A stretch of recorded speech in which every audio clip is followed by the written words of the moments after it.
이 시간 사무엘상 24장 말씀을 가지고 운의 창천의 신앙이라는 제목으로 하나님 말씀 나누겠습니다. 몇 년 전 신문 기사에서 본 이야기입니다. 커티스 존슨이라는 분이 계십니다. 미국 분입니다. 이분이 유명한 농구 선수였습니다. 키가 2m 33cm가 됩니다. 대단히 크죠. 몸무게는 190kg, 거의 200kg에 가까운 거구이십니다. 그런 거구인 농구 선수가 한국에 빠졌습니다. 특별히 한국 씨름 경기의 매력에 빠졌답니다. 그래서 매년 한국에서 열리는 씨름 대회에 참가했다고 합니다. 그 선수를 대하는 한국 선수들의 모습은 어떨까요? 상상해 보기를 크다 못해 거대한 체구의 기세가 눌릴 것 같습니다. 그런데 반대입니다. 아니라고 합니다. 한국 선수들의 표정을 보면, 그와 상대하는 선수들의 표정을 보면 체구는 훨씬 작은데 자신감이 넘친다고 합니다. 심지어 여유가 넘치고 어느 선수는 미소까지 지어 보인다고 합니다. 그리고 결과도 마찬가지라고 합니다. 거의 한국 선수들이 초반에 이긴다고 합니다. 그래서 존슨의 씨름 경기 결과는 그리 썩 좋지 않다고 합니다. 여러분, 실제로 씨름이라는 게 그렇지 않습니까? 힘으로만 됩니까?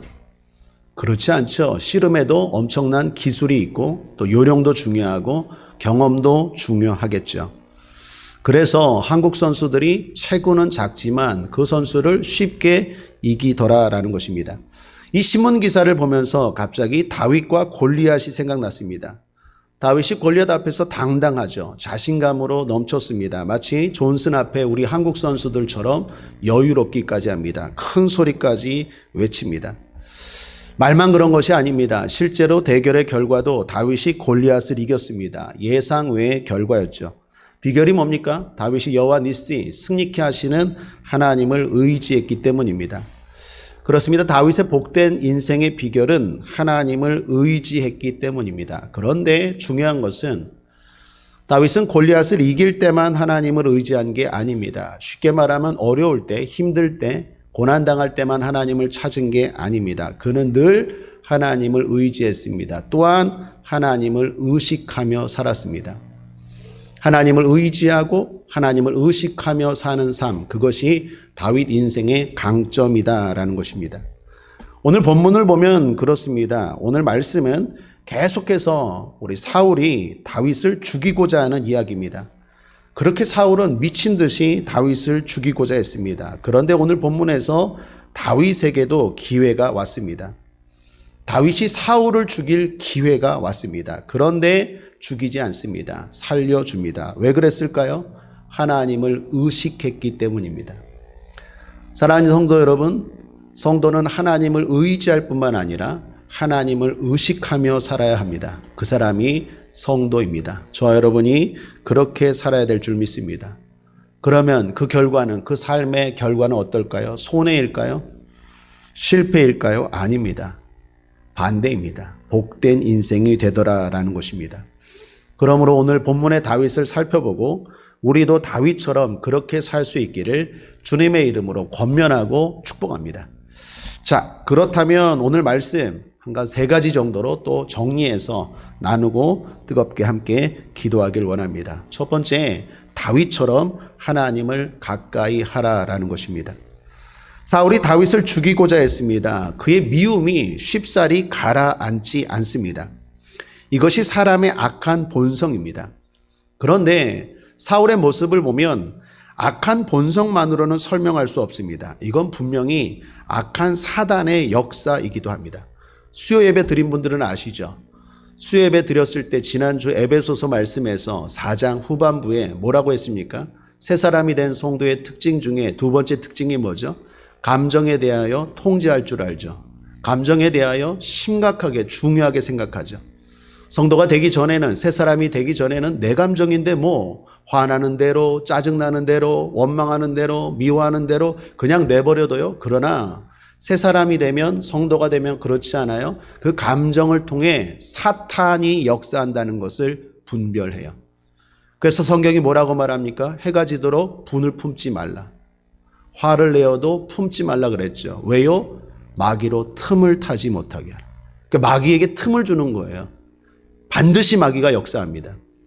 여러분 오늘 사울도 마찬가지입니다. 왜 이렇게 다윗을 죽이려고 안달이 났습니까? 다윗이 뭘 잘못했습니까? 이스라엘 민족의 영웅 아닙니까? 뿐만 아니라 자기 입장에서는 사위예요. 그 사위가 잘 되면 자기가 좋은 거 아닙니까? 근데 이 사람 왜 이렇게 미친 듯이 다윗을 죽이려고 하죠? 성경은 그 답을 가르쳐 줍니다. 악한 신, 악신이 역사했기 때문이래요. 여러분 성경 몇 군데만 소개하면 사무엘상 16장 14절에 여호와의 신이 사울에게서 떠나고 여호와의 부리신 악신이 그를 번뇌케 한지라. 사무엘상 18장 10절에 그 이튿날 하나님의 부리신 악신이 사울에게 힘있게 내리매.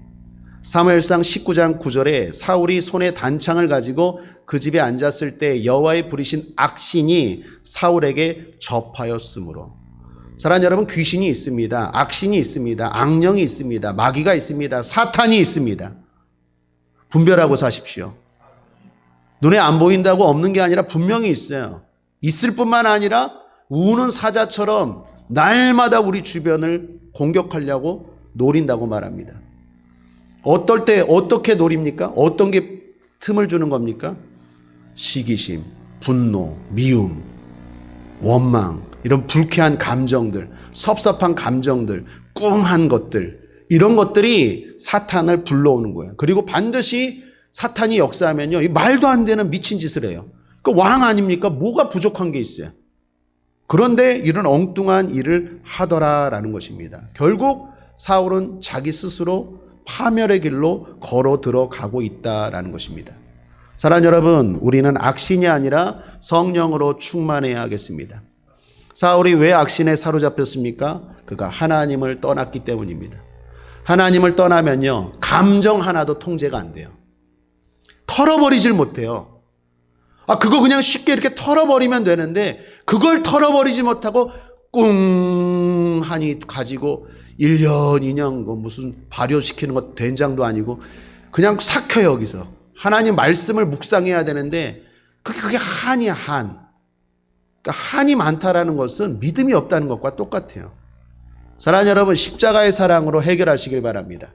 사탄아 물러갈지어다. 자유하시길 바랍니다. 마귀에게 종노릇하지 않게 되길 바랍니다. 주님의 은혜로 성령의 충만함으로 털어버리시기를 주님의 이름으로 축원합니다. 찬송가 219장 가사입니다. 내가 매일 십자가 앞에 더 가까이 가오니. 그렇습니다. 복된 신앙은 갈수록 더 가까이가 되어야겠습니다. 따라하겠습니다. 갈수록 더 가까이. 갈수록 더 가까이가 여러분의 신앙의 모토가 되기를 주님의 이름으로 축원합니다. 두 번째는 다윗처럼 심판은 하나님께 맡기라라는 것입니다. 사울의 군대가 들염소 바위라는 지역에 이르렀습니다. 그때 사울이 응가가 마려웠습니다. 용변을 보고 싶었습니다.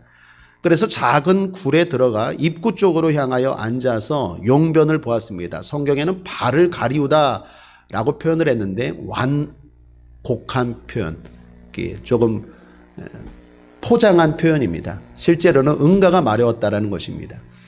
우리 흔히 화장실 갈 때 볼일 보러 간다 그러잖아요. 그런 말과 비슷한 용어입니다. 자, 작은 굴에 들어가서 응가, 용변을 보려고 하는데 그 굴이 생각보다 깊었습니다. 그리고 그 굴 속에는 이미 다윗과 그의 일행들이 숨어 있었습니다. 이거 마치 영화 같은 장면이 펼쳐진 거예요. 그렇게 자신을 죽이고자 하는 원수 사울이 등을 보이고 응가하고 있는 거예요. 앉아서 쪼그려 싸하고 있는 거예요. 뭐 그때 비대가 있었겠습니까? 좌변식도 아니고 그냥 이렇게 쭈그려 앉아갖고 응가를 보고 있는 거예요. 사울이. 그 뒤에 속에 다윗과 일행들이 있는 것도 모르고, 이거 완전 손만 뻗으면 그냥 쉽게 사울을 죽일 수 있는 상황입니다. 복수할 기회가 찾아왔어요. 절호의 찬스입니다. 여러분, 그동안 다윗은 늘 당하기만 했지 않습니까? 죽을 뻔한 위기도 얼마나 많았습니까? 그런데 절호의 기회, 복수할 기회가 찾아온 것입니다. 그때 다윗과 함께한 장군들도 다윗을 부추깁니다. 4절을 보십시오. 함께 읽겠습니다. 시작. 다윗의 사람들이 가로되 보소서, 여호와께서 당신에게 이르시기를 내가 원수를 내 손에 붙이리니 내 소견에 선한 대로 그에게 행하라 하시더니 이것이 그날이니이다.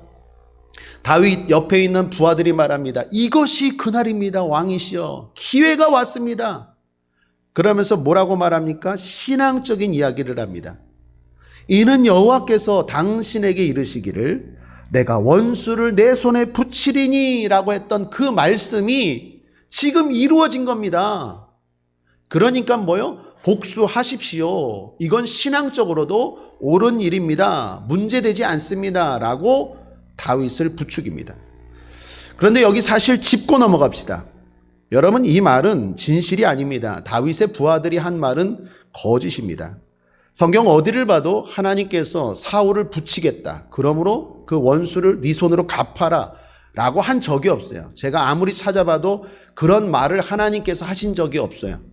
그러므로 이것은 거짓말입니다. 사울의 부하들이 한 말은 틀렸습니다. 그런데 문제는 옳고 틀림이 중요한 게 아니라 이게 다윗에게 큰 유혹이 됐을 때인 거예요. 여러분, 그렇지 않겠습니까? 다윗이 사울을 죽일 명분은 확실하죠. 사울이 먼저 다윗을 죽이려고 했어요. 다윗이 앞서 말한 것처럼 뭐 잘못한 게 있습니까? 잘못한 것도 없는데 그렇게 사울이 다윗을 죽이려고 했어요. 다윗은 오히려 은혜를 베풀었죠. 골리앗 물리쳐 주고 뿐만 아니라 사울에게 들려있는 악신까지 쫓아주었습니다. 수금을 타서. 더욱이 하나님은 사무엘 선지자를 통해서 이미 이 이스라엘 땅의 왕은 다윗이라고 말씀까지 해주셨고 기름 부음까지 했어요. 그러니까 다윗 입장에서는요, 명분도 있고요, 복수할 모든 것들, 조건이나 환경이나 상황이 다 맞아 들어가요. 그런 상황에서 부하들이 부추기는 거예요. 이거 성경적으로도 틀리지 않습니다. 그러면서 다윗의 행위를, 복수의 행위를 합리화합니다. 자, 다윗이 사울을 그렇게 죽이면 이제 모든 것이 끝나버립니다. 지긋지긋한 도망자의 삶도 끝나고 여러 정황상 다윗의 입장에서는 이 기회를 놓치고 싶지 않았을 것입니다. 그런데 중요한 것은 다윗은 그렇게 하지 않습니다. 심판을 하나님께 맡깁니다. 왜요? 하나님을 의식하고 살기 때문에. 사랑하는 여러분, 하나님이 보고 계십니다. 아멘이십니까? 코람 데오라는 말이 있죠. 하나님 앞에서, 코람 앞에서 데오, 하나님. 그 신앙에서 유명한 말입니다. 하나님 앞에서 사는 사람들, 그 사람이 성도입니다. 그 사람이 복된 성도입니다. 다윗은 그 순간에 자기 안에도 그런 마음이 있고 뿐만 아니라 주변 사람들도 부추기고, 그렇지만 죽이지 않습니다. 심판을 하나님께 맡깁니다. 우리도 마찬가지입니다. 심판은 하나님께 맡겨야 합니다. 따라하겠습니다. 심판은 하나님께. 살다 보면 판단을 할 수 있습니다. 그러나 그것도 조심스러워해야 합니다. 왜요? 우리의 판단이 잘못될 수 있기 때문입니다. 여러분, 야구에서 태평양 존이라는 말 들어보셨습니까? 태평양 존. 그러니까 미국에서 우리나라 선수 추신수 선수와 유현진 선수가 미국에서 함께 활동할 때 뉴스에서 들은 말입니다. 태평양 존. 무슨 말이냐? 추신수 선수는 타자죠. 유현진 선수는 투수고. 그러니까 우리나라 추신수 선수가 타자에 들어서면, 그러니까 투수가 공을 던져요. 공을 던지면 둘 중에 하나죠. 스트라이크, 볼. 근데 스트라이크, 볼, 그걸 결정하는 사람이 누구입니까? 심판이죠. 심판이 이렇게 딱 대강 보고 스트라이크, 볼이라고 하는 겁니다. 그러니까 기계가 하는 게 아니라 심판이 하는 거예요. 그런데 추신수 선수가 들어서면 스트라이크 존이 너무 넓은 거예요. 그러니까 여기 들어와야 스트라이크인데 여기 들어왔는데도 스트라이크 거리는 거예요. 그걸 보고 한국 팬들이 막 화가 나는 거예요. 그게 어떻게 스트라이크야? 막 열을 낸다라는 거예요. 야, 저 인종차별이라고. 우리 대한민국 선수가 들어오니까 여기 들어와야 스트라이크지, 여기 들어온 게 볼이지, 그게 어떻게 스트라이크야? 그게 막 화를 낸대요.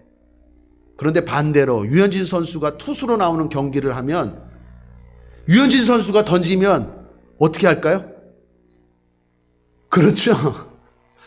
그게 볼이야 왜? 이런 얘기 안 한대요. 태평양전 이런 거 얘기 안 한대요. 아, 심판이 맞다고. 그 스트라이크 맞다고 이렇게 얘기한대요. 여러분 잘 보십시오. 똑같은 상황인데 추신수 선수가 타자로 들어섰을 때 사람들의 말하는 것과 유현진 선수가 투수일 때 사람들이 말하는 것 다르죠. 사실 인간은 그렇지 않습니까? 팔이 안으로 굽지 밖으로 굽습니까? 그게 무슨 말이죠? 아무리 객관적이라고 해도 주관적일 수밖에 없어요. 그래서 판단도 조심해야 돼요. 그게 맞는 거 아니냐고. 아니요. 다르게 보면 또 그렇지 않아요. 요즘 정치 보면 그렇지 않습니까?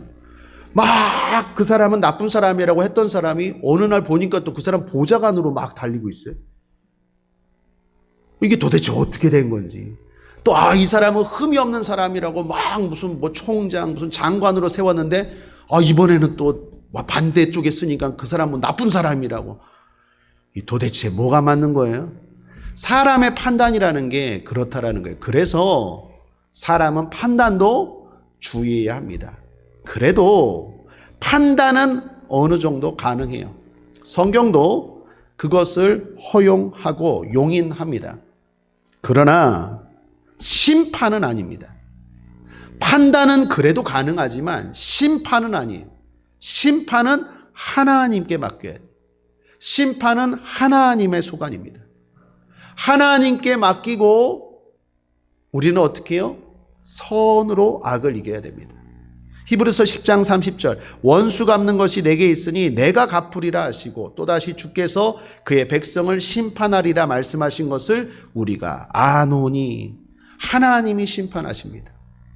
로마서에도 동일하게 말씀합니다. 로마서 12장 19절에 내 사랑하는 자들아 너희가 친히 원수를 갚지 말고 진노하심에 맡기라 기록되었으되 원수 갚는 것이 내게 있으니 내가 갚으리라고 주께서 말씀하시니라. 내가 갚으리라. 주님이 갚으세요. 주님이 심판자이십니다. 그럼 우리는 어떻게 살아야 될까요? 그 밑에 로마서 12장 21절에 악에게 지지 말고 선으로 악을 이기라. 악에게 지지 맙시다. 선으로 악을 이깁시다. 그것은 심판은 하나님께 맡기는 거예요. 하나님이 다 아십니다. 하나님이 우리의 모든 것들을 아세요. 억울함도 아시고 답답한 것도 아시고 우리의 모든 선함과 오르고 하나님 앞에 인내하고 참는 것 아십니다. 20세기 문학가 칼릴 지브란이라는 분이 계십니다. 그분이 이런 말을 하셨습니다. 눈물의 힘이라는 시에서 멋진 말을 했어요. 당신의 눈물 앞에 하나님의 선물이 있다. 멋있지 않습니까? 당신의 눈물 앞에 하나님의 선물이 있다. 사랑하는 여러분, 여러분이 눈물 흘리는 것 하나님이 아십니다. 그리고 선물, 위로의 선물, 상급의 선물, 축복의 선물 예비하고 계신 줄 믿습니다. 하나님 앞에 우십시오. 억울해요, 하나님. 답답해요, 하나님.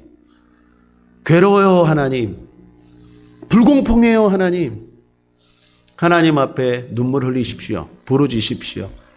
그것이 지혜요, 하나님의 선물을 받는 일인 줄 믿습니다. 고린도후서 5장 10절에 이는 우리가 다 반드시 그리스도의 심판대 앞에 드러나 각각 선악간에 그 몸으로 행한 것을 따라 받으려 함이라. 하나님 심판대 앞에 다 드러납니다. 그리고 하나님이 다 갚아주십니다. 그러므로 하나님을 의식하고 심판은 하나님께, 그리고 판단도 대단히 조심스럽고 주의하는 저와 여러분, 하나님을 의식하고 살아가는 저와 여러분 되기를 주님의 이름으로 축복합니다. 마지막은 다윗처럼 자신과 싸우고 하나님께 호소하라라는 것입니다. 다윗이 사울을 죽이지 않았습니다. 사울을 죽이면 엄연한 살인이죠. 그리고 사울은 아직까지 이스라엘의 왕 아닙니까? 더욱이 하나님이 그래도 기름 부음 받은 왕 아닙니까? 사울이. 그를 죽인다는 것은 다윗도 똑같은 사람이 되는 거죠. 다윗은 분명히 이스라엘의 왕이 될 겁니다. 이건 분명한 사실이에요. 그러나 그 사실을 이루어가는 과정도 옳아야 한다라는 것입니다. 여러분, 우리나라 속담 가운데 나쁜 속담이 있어요. 뭐로 가도 서울만 가면 된다. 나쁜 속담입니다. 그리스도인들 그렇게 살면 안 됩니다. 뭐로 가도 서울만 가면 되는 게 아니라 제대로 가서 서울 가야 합니다. 그러니까 제대로 가도 서울 간다. 아니, 평양까지 간다. 그거 믿어야 돼요. 근데 많은 사람들이 어떻게 해요? 목표만 그냥 과정은 어떤 수단과 방법을 가리지 말고 그것만 하려고 하죠. 하나님은 그렇게 말하지 않습니다. 그것이 옳은 일이고 좋은 일이라면 그 과정도 옳아야 되고 좋아야 된다라고 말합니다. 저는 우리 교회가 부흥할 줄 믿습니다. 정직하게 가도 말씀대로 가도 부흥할 줄 믿습니다. 부흥에 안 달라서 그냥 무리하게 막 대출받고 땅 알아보러 다니고 힘도 안 되고 사람들도 얼마 없는데 막 건물부터 막 짓고 그건 아니라고 생각합니다. 하나님의 뜻이라면 하나님이 원하는 거라면 하나님을 신뢰하고 하나님의 방법대로 하나님의 뜻대로 한 걸음 한 걸음 갈 때 하나님이 이루실 줄 믿습니다. 그리고 다윗은 참았습니다. 자신과 싸웁니다. 사울을 죽이지 않습니다. 대신 그의 옷자락만 살짝 베었어요. 사울이 응가하고 있는 동안 거기에만 집중하니까 옷이 또 왕의 옷이니까 막 너풀너풀하잖아요. 그러니까 옷이 잘리는 것도 몰랐겠죠. 다윗이 몰래 가서 냄새가 좀 났지만 코 이렇게 잡고 그 옷 사울의 옷자락만 이렇게 살짝 베어버렸어요. 왜 이렇게 뱄을까요? 나중에 자기의 결백함을 증명하기 위해서. 나는 당신을 죽일 수 있는 기회가 있었지만 나는 당신을 죽이지 않았다고. 그렇게 말하기 위해서 옷자락만 잘랐어요. 그런데 그것까지도 다윗 마음에 찔렸대요. 5절을 보십시오. 그리한 후에 사울의 옷자락 뱀을 인하여 다윗의 마음이 찔려. 다윗은 왜 마음에 찔렸을까요? 그 옷자락 자른 게 뭐 그렇게 대단한 겁니까? 그런데 이게 겉옷이라는 게 의미하는 바가 있기 때문이에요. 여러분, 겉옷이라는 게 그냥 옷이 아닙니다. 두 가지만 예를 들면 앞에 과거 사울이 사무엘 선지자 옷을 붙잡은 적이 있어요. 그때 그 사무엘 선지자 옷이 찢어졌는데 그때 사무엘 선지자가 사울에게 이렇게 말합니다.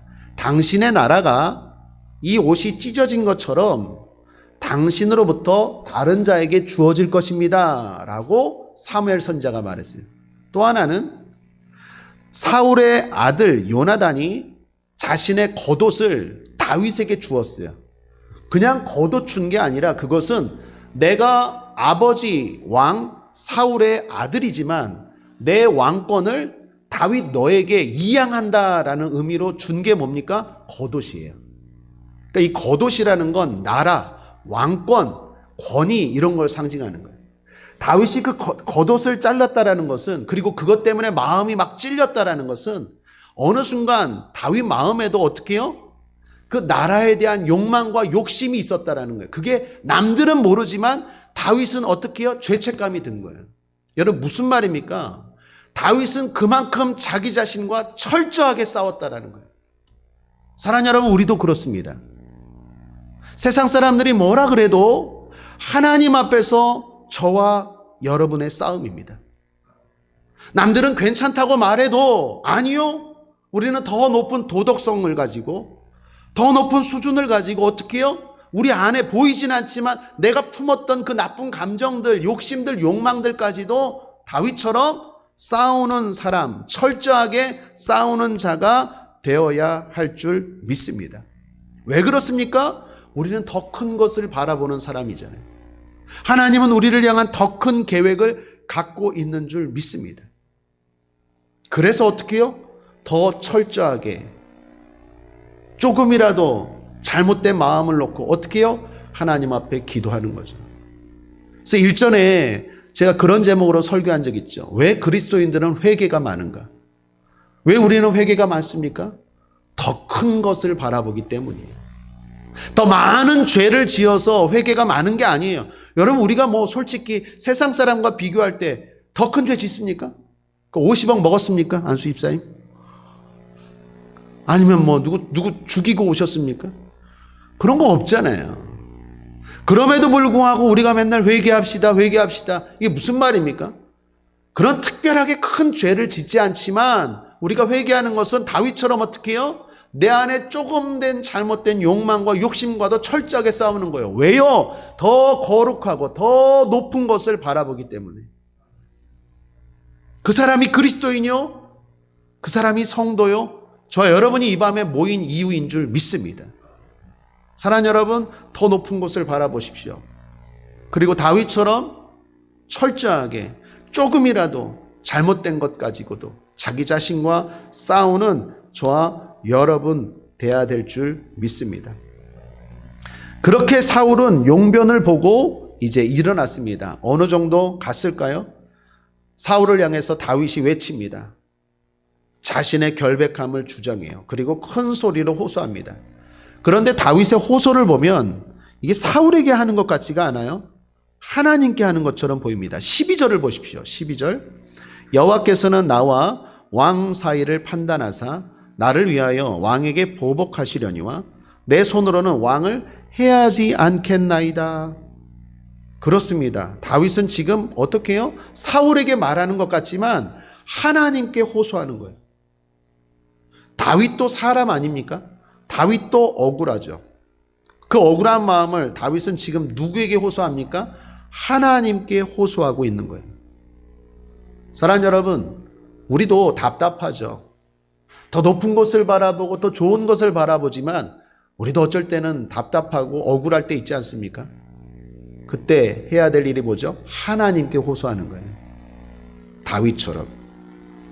다윗은 이처럼 하나님과 씨름하고 있습니다. 우리도 내 자신과 싸우고 하나님과 또 씨름해야 되겠습니다. 여러분, 이스라엘의 이름이 뭐죠? 이스라엘이죠, 뭐. 그죠? 질문이 좀 그렇죠? 이스라엘의 이름은 이스라엘이죠. 여러분, 이스라엘이 어디서 생겼습니까?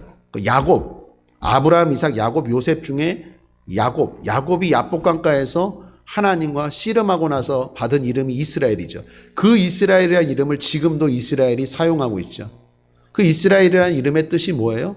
하나님과 씨름하는 자예요. 하나님의 백성, 이스라엘이라는 사람들은 하나님과 씨름하는 자예요. 내 자신과 싸우고 하나님 앞에 호소하고 하나님의 복을 바라면서 사람과 싸우는 게 아니라 하나님께 호소하고 하나님과 씨름하는 자가 성도요, 그리고 저와 여러분인 줄 믿습니다. 답답하십니까? 억울하십니까? 하나님과 씨름하십시오.